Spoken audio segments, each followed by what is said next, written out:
So I woke up Thanksgiving morning and I remember, I reached for my phone because I would have called Nan to wish her a happy Thanksgiving. I probably would have popped over to the village with a mimosa to have with her to help her get ready. And I would have rushed to get myself ready, to go get her ready, to make sure she had time to do her hair and her makeup before she came over for a meal. And when I was holding my phone, I realized I couldn't call her because she wasn't going to be there. And, this was the first Thanksgiving without her. And it was really hard. And honestly, I think Thanksgiving was hard, but it wasn't as hard as I thought it was going to be. Black Friday was actually harder. She loved to shop. She did, and that was our day where I'd go with our leftovers from Thanksgiving, pack up the dog and my laptop, and I'd sit on the floor. And she thought it was the best thing ever because she had an Apple TV and I could just AirPlay my iPad up to the TV, and she could shop at any store that she wanted, all from the comfort of her chair. And then she would call me as the stuff arrived. Sometimes the presents got to the people that we bought them for and intended to. Sometimes they didn't. Sometimes you had to swap them around on Christmas Eve, which upset some people more than others. And so, that whole process looks different this year. This is the first year that we're really doing it without her. So my Nan, the woman that we dedicated this podcast to, passed away in December of 2024. And so this is the first holiday season that we haven't had her around for the whole thing. So my name is Cortney, and I'm here with my mom, Julie, and we're here to talk about the holidays, and we're here to talk about what that looks like as our first holiday season without her. We just had Thanksgiving and made it through Black Friday, and we're going to talk about what we think we're going to do for Christmas and some different things like that. And then we're also going to kind of reminisce a little bit about some of those years when we were caregiving for her, because those years, while it was nice that she was there, they were hard in a different way sometimes.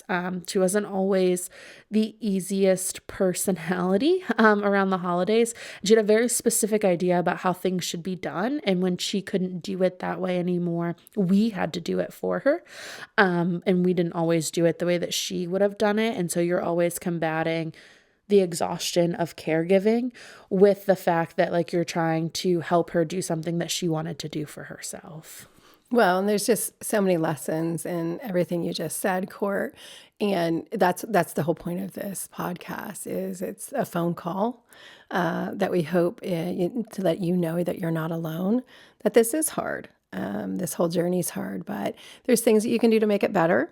And there's things that you can do to really make sure that you don't have any regrets at the end. And so, Gord, even in your story, when you talked about, going over and, shopping online with her, that was a big transformation. She was definitely a person who loved to go out shopping. She believed in retail therapy. But when she couldn't do that, we could all just go buy the gifts for her. Or we could try to get her involved in whatever way we could. And that's just sometimes taking us all to stop, take a deep breath, and think about how can this be done differently while balancing what parts of it were important to her. So, I'm not saying, 5 years ago we could have gotten her not to go to a store. But, technology today, really allows that. And so, I think for all of this, as you talk about, there's things that she definitely wanted to hold on to, and then there's things that we just couldn't. And so where's the balance between that? And so that's what we hope for everybody on here is just to kind of, again, slow down. If you're overwhelmed, take a deep breath and then make conscious, intentional choices about how things can be changed, but keep the essence of it, or how it could be not changed, and you're still going to do it. You talked about Thanksgiving. For me, this year was the first year that I didn't have the expectations on me to do things a certain way. And so there's some things I held on to. So we did not use the china this year. Paper plates was a big deal. Paper plates this year for Thanksgiving. And paper, disposable maybe, silverware. But they were left over from your sister Steph's wedding. And so I thought, but she was definitely a person that liked the table looking nice. Now our table did look nice. And that'll probably is something that'll be a part of me. And, I'll haunt you kids if you don't make your Thanksgiving table look nice. But we still went with regular tablecloths, and I stood and ironed all 3 of them since we had 26 people at our house. And that's something that, she would have wanted me to do. Well, and that's actually something she held on to, I think the longest was standing there and ironing, even when she had her walker. She was going to sit there with a beer, and she was going to iron those tablecloths because nobody was going to do it the way that she was going to do it. So this is probably the first year actually in a while where you had to iron the tablecloths. Yeah, that's true. That's true. Yeah, every year. And I even remember when Steph graduated from college, in the hotel room, I set up an ironing board and gave her an iron. But that's something as a kid, I can remember her standing for hours and ironing my dad's clothes. Certainly, some of that did not mix a generation. My brother still irons his blue jeans because of her. So again, when we think about this stuff, like that ironing was like something that wasn't going to go away. That was so fundamental to who she was and what she wanted. And really, I don't understand it, but something she enjoyed because I did not get the joy of ironing that she had. And I think too, like everybody has different experiences. So for you, like Thanksgiving was hard, and it was hard in the morning because I would have been like you were always cooking the meal. So I was usually either myself or my sister would be the ones that went and got Nan ready. And it was really important that she had a nice blouse and she did her hair and she did her makeup.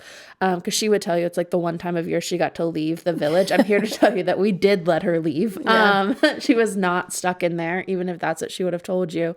And so it also is really important, like that my experience on Black Friday was so different. That was also, I think, for those of you that are coming in like out of town, like you as the main caregiver that was there that day to day, Christmas was kind of my thing because I would have done it the way that she wanted. So it wasn't like this fast pace, like we have to get this done. Like I would literally spend all day over there, let her go from store to store. And it was very important that like we bought specific things.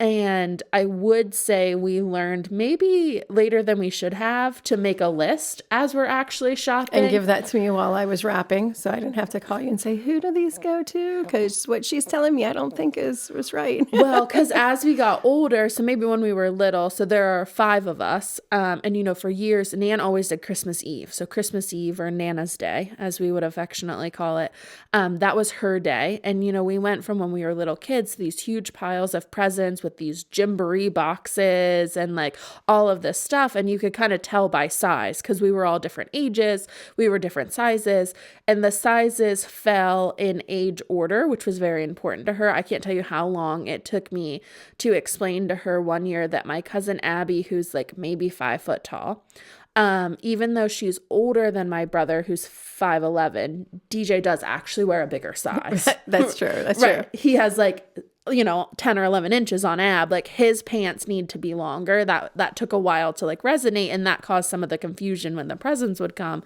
Because of course Abby's clothes are bigger than DJ's, and it, because she's older, right? Right, because she's older.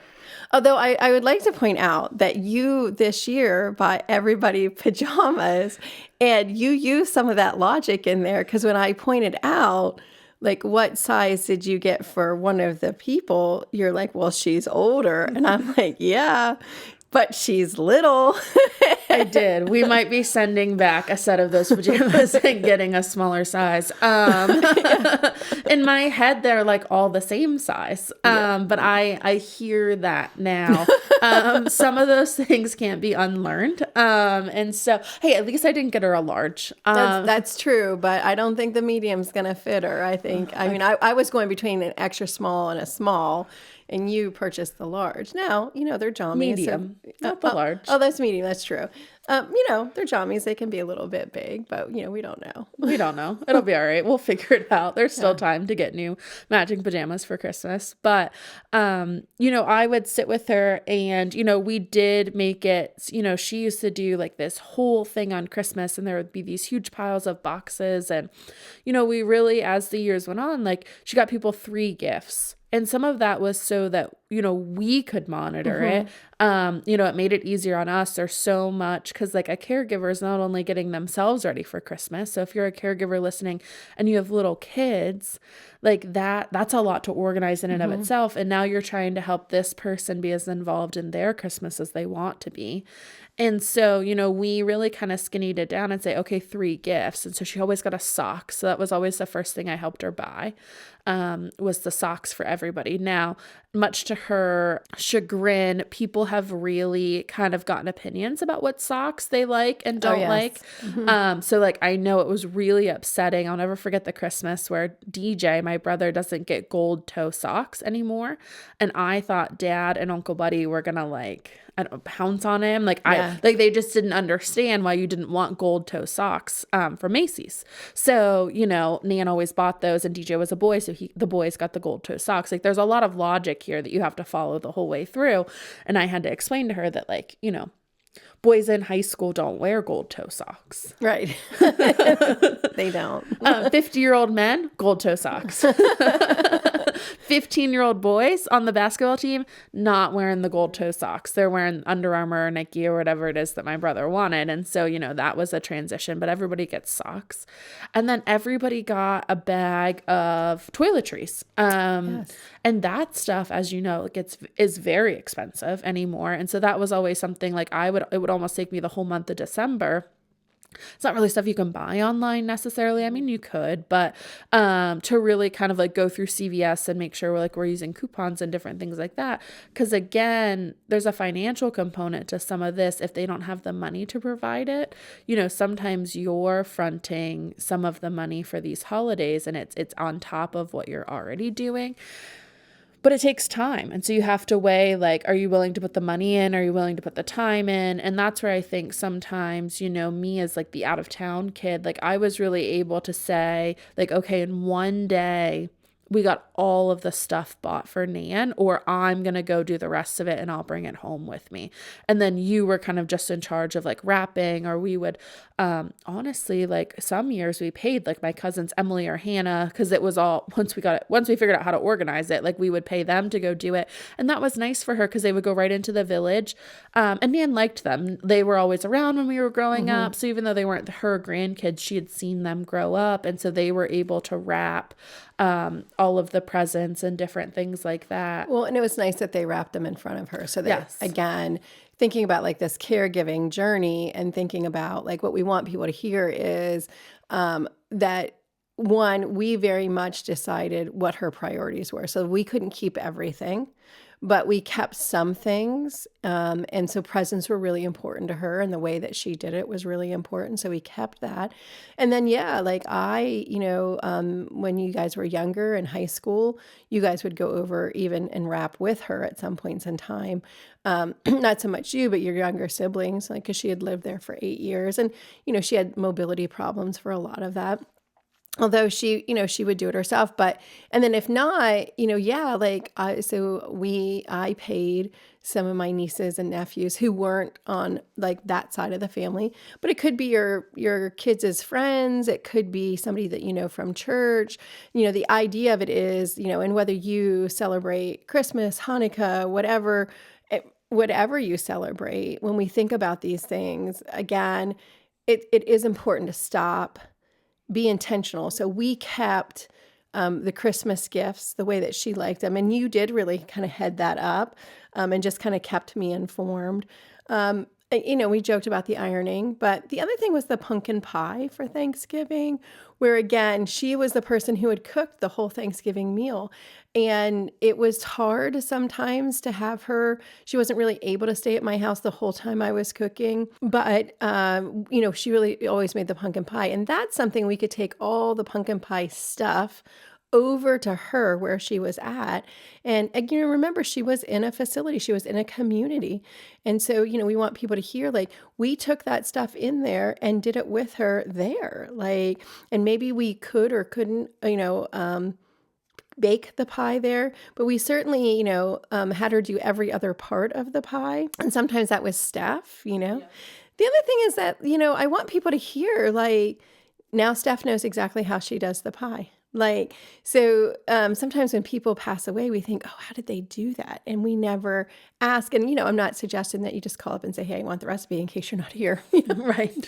But doing it with them is a really great thing to do so that like where it's, how to do that, and they're able to share in that. And obviously, my mom had certain things, but everybody has something. Like for some, it could be watching sports, or the Macy's Day Parade, or I just think, either thinking yourself, what do you think is important to them, or asking them, like, and being honest with that conversation, which is, I can't do all of this, but what's most important for you to be a part of? Especially as people get older and they have issues where they get tired. Maybe there's some parts of it that are more important than others, and having them just be part of that. To be honest with you, my mom was more concerned with making the meal than she was sitting and eating it, Yeah. to be 100% honest. But there could be people who maybe they didn't make meals and it's really about eating the meal. That was more important. She was happy if she got tired to go back home before everybody was there and it was a whole bunch of ruckus, and that was too much for her. And particularly if you're caregiving for somebody who's going to get tired or who has some memory issues, maybe some cognition issues, being there where everybody's there might not actually be the best thing. It might be better to bring them earlier and have them be part of another part of it, and then take food later. That's for everybody to decide, but I think you really need to be thinking about that, and it's a combination between what you as the caregiver can offer and give, and then what's like most important to them, and just holding on to the things that are most important, and you have to let some of the other things go. And I think, you kind of let things go in two parts. So one is like during the caregiving journey, really being honest about what you can do, because it's better to do, I feel like it's better to do two things and feel like you did them well than try to do four things and not do any of it well. Like as the caregiver, that was always really frustrating for me when I would help her do something and I was like, I don't feel like I did any of that right. Mm-hmm. And if I had done half of it, she would have just had a better experience because I would have been able to do them better. But I also think, if you're somebody who's listening and you're kind of coming into like the grief part of this, it's okay to not do parts of it. So, we Yes. joke about, we didn't bring the china out.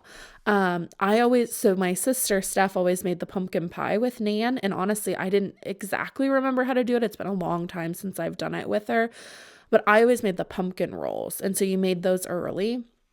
I just couldn't do it. Mm-hmm. So one, a little bit more labor intensive. You can't just make one pumpkin roll. Although I guess my Aunt Kim did. I guess You can. You can, but most people just don't because you're making the mess. You might as Right. well. And like the one can of pumpkin, it like makes more than one roll. And it's like, well, what do you do with the rest of the can? Well, you don't have to buy the big can though. I mean, True. you could. I mean, just because she always bought the big can, you can. They have a littler can. Well, even the little can, it only takes like 2/3 of a cup of pumpkin. Okay. So like it, there's more than that in the can. But anyway, she did buy the big one and you get 5 out of that, like almost exactly. So, I can remember, like, honestly, I haven't really made them. That's something I let go of really during the caregiving journey. I think I made them once or twice at our house, but I used to make them at the farmhouse that she lived in. And so she had this huge kitchen. And you really kind of need the way I do it, you need a big space. I don't know about anybody else, but, cause you have to like flip it out of the jelly roll pan. And so, she always flipped it for me. So I held it and she flipped it. And, she would always say, she's like, Court, she's like, nobody flips it like I do. And I was like, you're right, woman. Nobody flips a pumpkin roll out of a jelly roll pan like you do. And I just couldn't make them this year. Like I knew that was something that like I couldn't do. And, I also want to talk about a little bit, I didn't come home last year for Thanksgiving. And so that was her last Thanksgiving and I didn't come home. And it's not that I have guilt about that. Like I made the best, like I know I made the right decision and the best decision for the place that I was at. So, the weekend before I was in New York City, and then my sister and her boyfriend at the time, now husband, came up to visit me on Black Friday. We were going to a Bruins game. And so it just didn't make sense like logistically for me to come home for Thanksgiving. And I knew when I was making that decision that it could be her last Thanksgiving. I don't know that I really thought it could be. Like I think you always think that there's going to be one more, but I knew when I was making that decision that was a risk that I was running. And you have to kind of think about that when you're making these decisions, because I knew it could be, and I made the decision anyway. And it's not that I have regrets that I didn't come home last year, but there is a weird sort of like thought or feeling around it in that, Steph talks about like her last Thanksgiving and I really wasn't there. So for me, my last Thanksgiving with her was actually 2 years ago, Right. which feels like really removed. Now, in some ways, the Black Friday shopping, I came home the first week of December for a medical procedure for you. That was kind of the other reason I had decided not to come home. And we just shifted what we did on Black Friday. So I think that's why that maybe hit me a little bit more. I don't really associate her with Thanksgiving as much. Like definitely like the ironing and the prepping of the turkey. And just so people know, when we talk about like she couldn't be there to cook the turkey the whole time, this year we cooked 2 turkeys, 122 and 133 pounds. It's a long time to cook a turkey. Yeah, we're a little bit serious about our Thanksgiving meal prep. Exactly. But we get that from her. Like, we do. I get that from her. Like she always cooked a whole bunch of stuff and made sure there was enough for take home and leftovers. And, and we had 26 people there, many of whom eat a lot. Like, right. So, younger men who can plow into a plate of turkey. And we saw that happen. Right. So we had a whole turkey that was really just for leftovers. So, when we, if you don't cook as much, they might be able to be there for more of the cooking process. But at 3 a.m, when you put the 22-pound bird in the oven, not going to go over and wake her up. Right. So, but I think, people have to understand like, every decision you make in the caregiving journey is important, and it's important to always remember that you made the best decision at the time with the information that you had, and it's okay to move things. So I just moved what we did on Black Friday to that first week of December. I still went over with her. We still bought the stuff online. We just did it a week later. Well, and I think too, like you said, I was having a medical procedure and you were coming home to make sure that you could caregive for her for those times that I really wasn't going to be able to. I was going to be gone, like not in being able to go and care for her and pick her up and do those types of things. And so, your decision was based on not just caregiving for her, but caregiving for me, right. So there's different levels of that. The other thing is that some of the Black Friday shopping I had done with her because she was so sick and she couldn't do a lot, and that gave me an activity to do with her. And we've talked about this on other podcast episodes, and I just, if you're caregiving for somebody and you're overwhelmed, some of that was, it gave me something positive to do while I was caregiving for her, and it made her feel more productive because she could decision make. So I don't have the technology skills. I mean, I'm sure I could have gotten them to put it up on the TV, but I would just bring my iPad over and I would, have her make decisions about, and I didn't do it just all in one day, but at night I had her, make some decisions. And to be honest with you, sometimes I was shopping not for her to give stuff to people. I was shopping for me to give to people and was just getting her input. And not that I really needed her input, but it was helpful. And what I was doing was I was combining tasks. So I knew that I needed to get certain things done, particularly because I was having a medical procedure. So I needed to get myself ready. And I still had to be over there with her and caregive for her.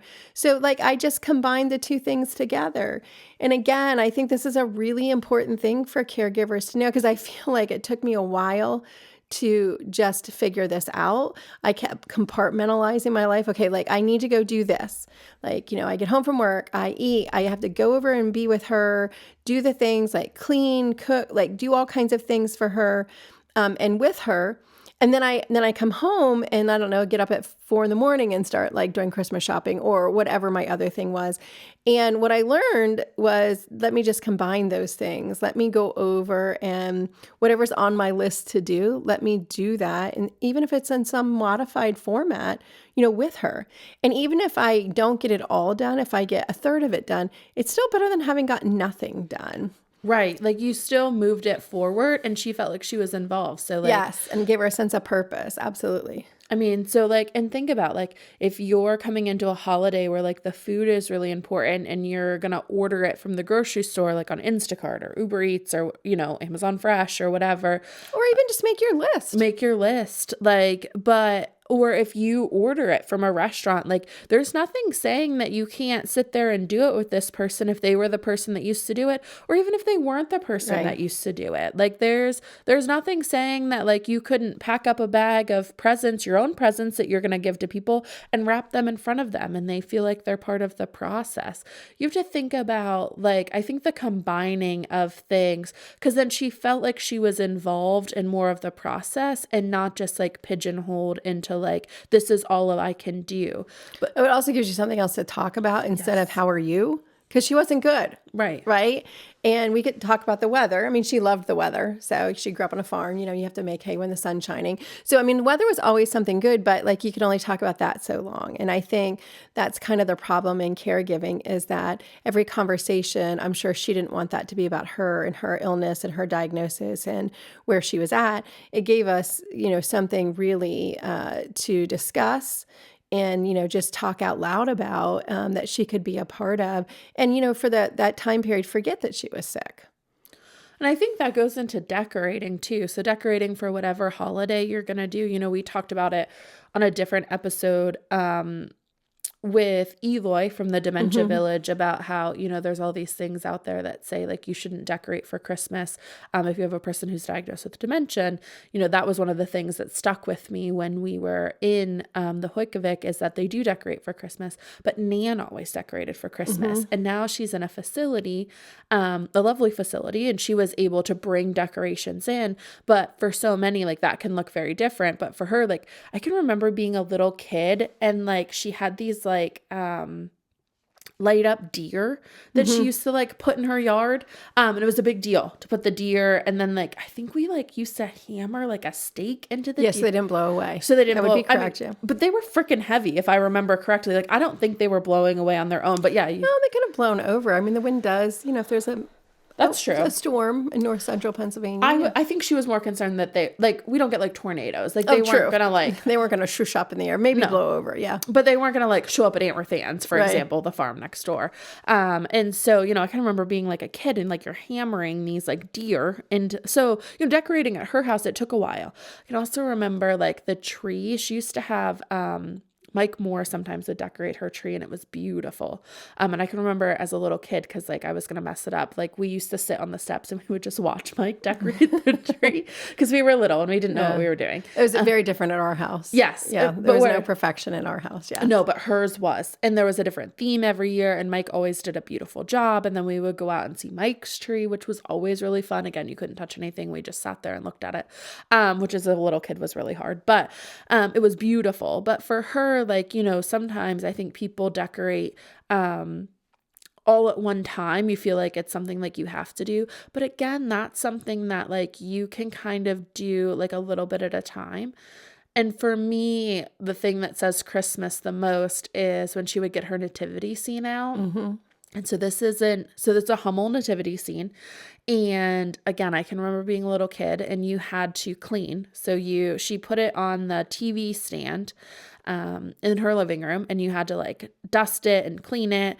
I think we like wiped off each like figurine before we like set it up there, and they had to go in like a specific order. Like you didn't just put the nativity scene out. Like if you had the wise men too close to the shepherd, too close to the like animal, she's like, that's not how it happened. And I was like, well, I don't know. You weren't there. Like, like, I don't know. So like, it was a very like specific way to like put it out. And I have her nativity scene. And, you know, that's one thing. Sometimes I have my friends over, cause I live by myself in Boston, and, we'll put my tree up together. Cause for me, like it was always something that we did with other people. Like it wasn't something that I don't usually just like decorate for Christmas by myself. Like usually some of my friends will pop over and we'll have some fun and we'll decorate and different things like that. I'll put the nativity scene out by myself. Yeah. Yeah. Probably cause it'll take me a box of Puffs Plus with lotion too.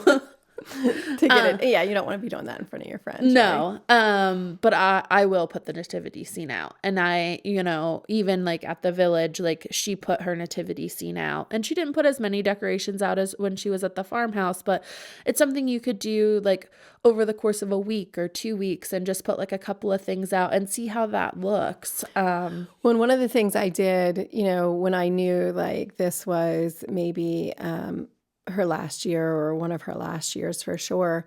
You know, I went last year and I bought some. That was one of the things, we bought them together. You know, I bought just a couple of little decorations, and you can really get decorations, you know, inexpensively, and we put them out. And I think for everybody to know too, people who live in facilities, like she decorated. It wasn't just that time that she got with me. It was every time a staff person came in and commented on those decorations, and she loved it. So I would urge people, you know, I'm an owner of a facility, a community where people live, and I'm in and out of people's rooms. And I would say to you that your loved one gets a lot out of the staff commenting on the decorations or those types of things. And again, we're not talking about, you know, so for some people, they might just have one room, or maybe they're even a half a room, but you can do something special like a nativity set. Or if you celebrate Hanukkah, you know, something that symbolizes that, you know, Thanksgiving, or even the New Year, like whatever holiday, because this is, you know, this is about any holiday, whatever holiday is important, you certainly can bring that in. And whether that's bringing something from their house or buying something together new, I would just say to you that's like a gift that keeps giving, because I know like mom loved when the staff would come in and be like, oh, you decorated. And then they'd go look at it. Oh, this is so nice.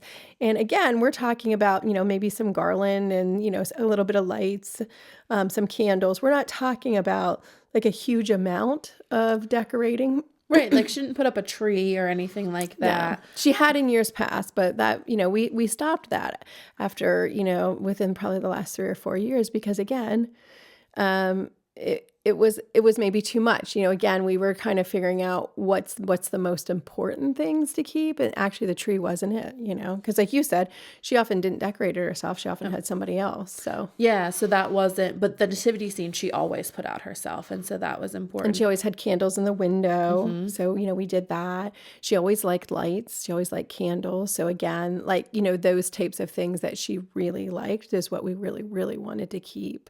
And again, like for those of you who are caregiving, or have just, you know, are dealing with the grief, what we really want you to hear is we can make this journey a little bit better. If you're feeling overwhelmed, you know, just stop, because it is overwhelming.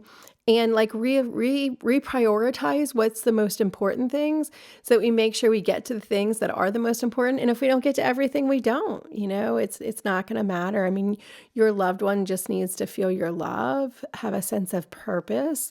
And let's prioritize a couple of things that were important to them, even if we can't prioritize it all. Well, and I think too, like if you're caregiving and you have little kids, like never underestimate like a hand given decoration or something like that, like even bringing like the kids with like coloring pages or that are holiday themed and letting them like put them up, or if they make something in school, like having the kids bring them in. Now, I was 28 last year, so I don't know that I'm handing her over a coloring page. Like you have to, the ages of the kids have to make sense. Although if there was a group of us that was going to sit and color, it probably was us, because that was not a dust making activity. So we did grow to enjoy it. But, I think, never underestimate just putting those up, or like different holiday pictures and sending them, maybe if you're a family that sends a holiday card, walking that over to them instead of like putting it in the mail, so that they're able to like put it up. But I know when Nan used to get her holiday cards, like that was a big deal, and people would send like the picture ones, and she used to always love to like put them up and see where people were going and different things like that.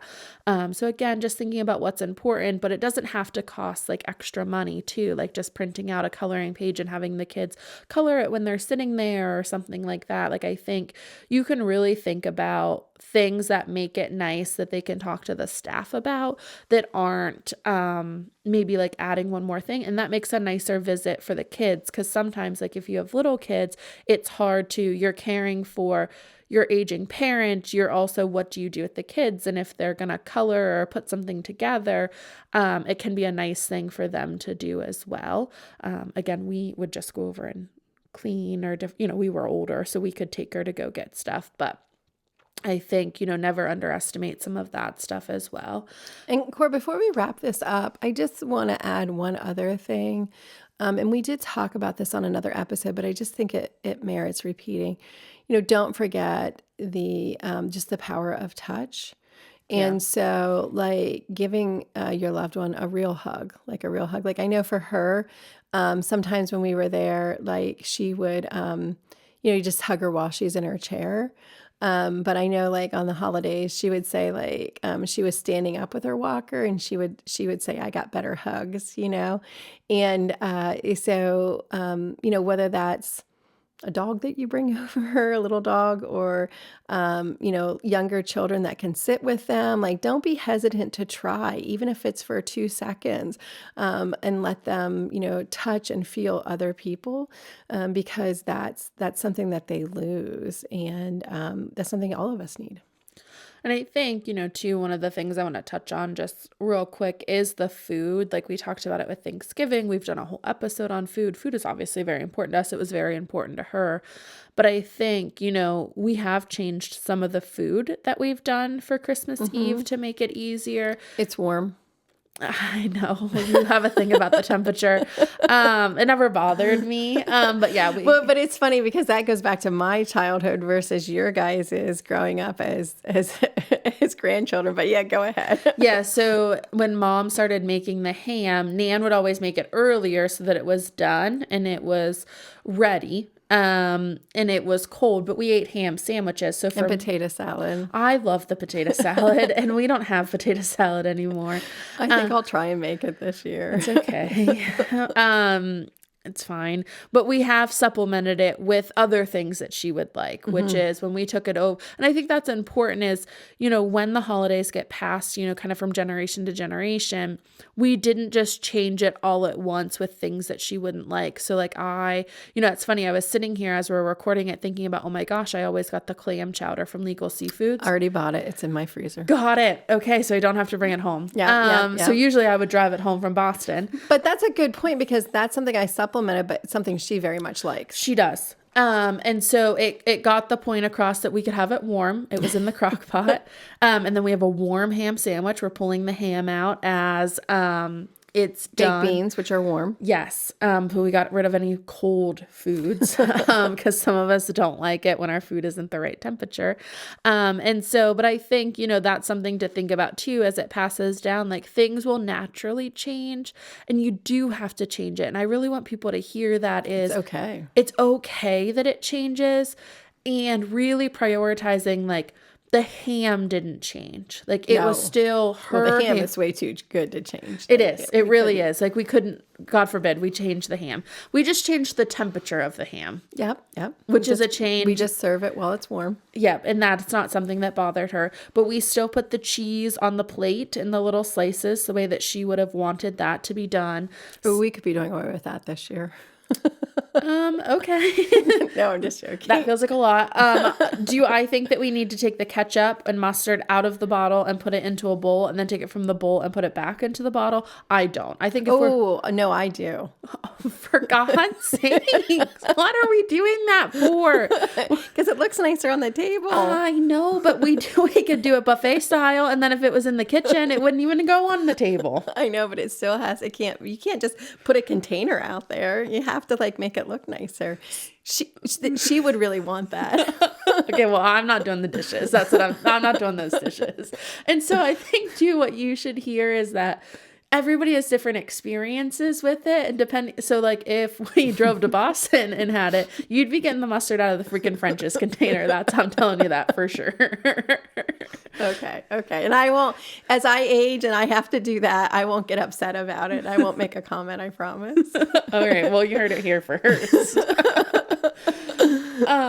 So I think, really take a step back as you come into this holiday season, whether you're in grief, years into grief, you're actively caregiving, or like you maybe just like aren't sure what to do. The holidays are getting different as you get older. There's different expectations as you get older.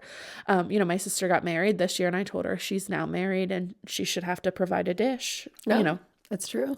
And she said, Forget that she's in law school or anything like that. I know that's what she did say, that I'm like a grown-ass adult with like a real job, that like maybe I should bring a dish. I bring my sparkling personality and the Prosecco and I actually can cook. That's true.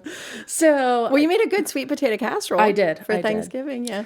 So, I think, wherever you are in the journey, just thinking about, even if you're not like, do we have to do the holidays the same way that we've always done them? Or Yeah, really like see it as an opportunity to do something, to preserve some really great traditions, but also an opportunity to do something different. and create your own traditions with your own kids or your own nieces and nephews, or, whatever you decide to do. I think it's important that you honor what's important to, the people that are coming and the different things like that. We are still doing Christmas Eve. Even though she won't be there, we will still do it, in a similar manner. It'll look different, and we're still deciding what parts of it we're keeping and what parts we aren't. But And for me, I really want to keep it. So it's one of the things I want to keep, because I think once I lose it, it's gone forever. it's just never the same. Right. And so for us, like, that's how we've spent the day. And so it's important. And that might be something I personally have to work through. You know what I Right. mean? But for this year, I've saved it. And it's okay to save things. And then, in 5 years, we could be in a very different place. Like, just because you've made the decision this year, or just because you made the decision last year doesn't mean that you have to make the same decisions this year. Every year can be just a little bit different, and thinking about where you want to put the most amount of your energy. So, we really thank you for listening, and hopefully you got some actionable ideas about different things to do for the holidays and things like that. Or, maybe you just spent the last 40-ish minutes with us, and, you thought, well, gosh, I don't do all of that stuff, and I'm thankful that I don't have to, you know? So that you can just walk away thinking, oh gosh, we don't have all those traditions. So This will be easier. But we really want this to be something that allows, some joy or just a different way of thinking, kind of into your life. And so we thank you for listening. If you're not already following along, we're on the planningandprotecting.com website. There's a lot of really great free resources on there. Follow us on TikTok, on Instagram, on Facebook, and really just join our community. If you've enjoyed this podcast, we ask that you leave us a review. If you didn't enjoy this podcast, please don't leave a review. And let us know that you're listening and you're joining along. We love to hear that people are following along and that we're being helpful and kind of shedding light on a topic that people really aren't talking about. yeah, thank you everybody for listening.